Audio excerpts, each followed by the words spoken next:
নমস্কার, আজকে বানাবো আমি মাছের মাথার মুগের ডালের একটি সুস্বাদু রেসিপি। তার জন্য মাছের মাথাগুলিকে লবণ আর হলুদ মেখে নিচ্ছি ভালোভাবে।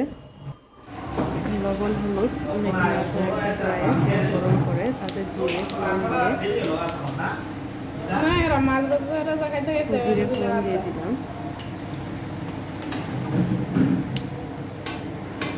জিরেটা ভালোভাবে লাল করে রসুন দিয়ে দিলাম। রসুনটা ভালোভাবে লাল করতে হবে। তারপরে আদা দিয়ে দিলাম, আদা বাটা দিয়ে দিলাম, তারপর পেঁয়াজ দিয়ে দিলাম।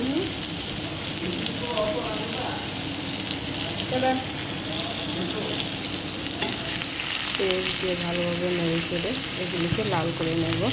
লাল করা হয়ে গেলে, ভালোভাবে লাল হয়ে গেলে এখানে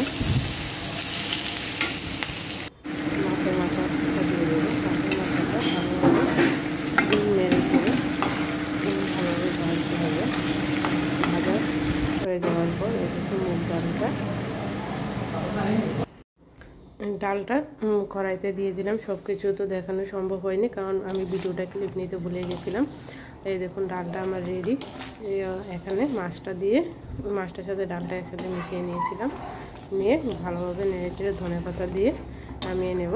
তখন হঠাৎ করে মনে করুন যে আমার ক্লিপটা নেওয়া হয়নি। আমার চ্যানেলটা ভালো লাগলে সাবস্ক্রাইব করে দেবেন। Thank you.